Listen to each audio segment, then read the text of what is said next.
Today, ng birthday po nila. Pwede daw po kayong sumabay sa kanya mag-blow po ng cake. Kahit daw po November celebrants. Sino po yung may mga birthday na bata ng November? Sige po, punta po kayo dito sa unahan. Wala po, wala. Sino po yung mga parents? Sino po yung may mga birthday? Mga anak po nila. Wala, parang wala. Wala talagang solo ni Ma'am Lorraine. Solo po talaga lang. Ayan, meron po. You will blow.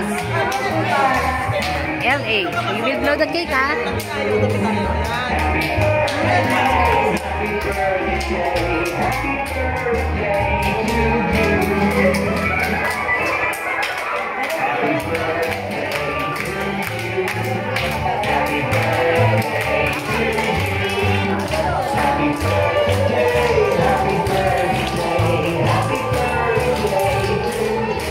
Okay, blow the candle. Blow.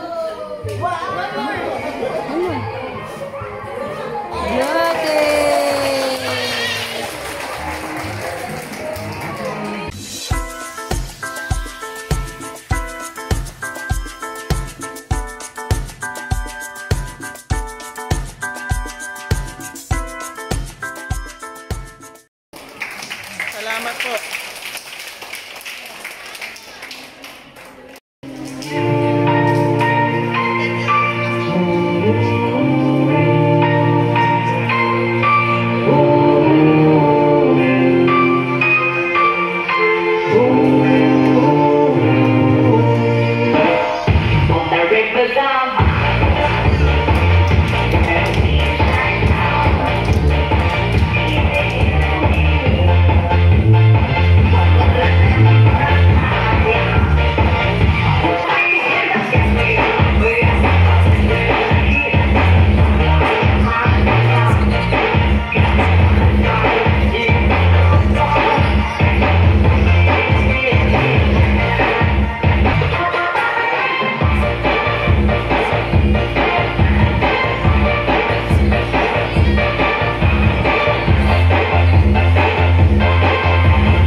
And pagpe-pray po muna si Pastor para po sa ating food.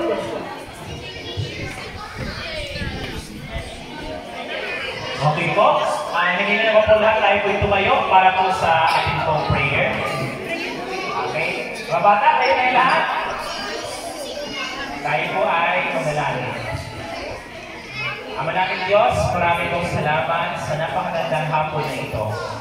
Hindi po ipinaunawa at nagkaloon sa amin ang pagkakataon na uli magkasama-sama at marinig ang inyong pong salita at ang inspirasyon na nagmumula po sa inyong pong dakilang pag-ibig.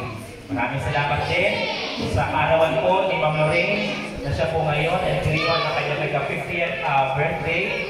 Maraming salamat sa kanyang generosity na in-extend niya po ang kanyang pong blessing sa mga kabataan ito na nag-aaral po sa paaralan ito. Pagpalain niyo po sila, Lord, at gawin po silang rason sa araw-araw at malayo sa mga pong karamdaman. Ganyan po ang mga teachers and teaching staff na namumula po sa kanila.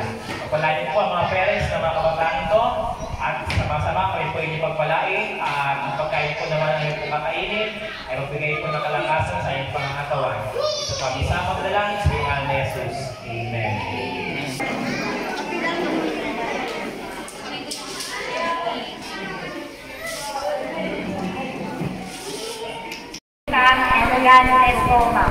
Thank you po.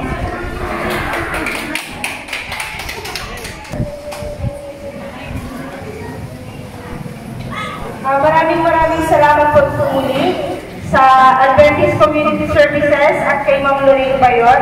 Thank you so much po kaming lahat ng mga parents sa gusto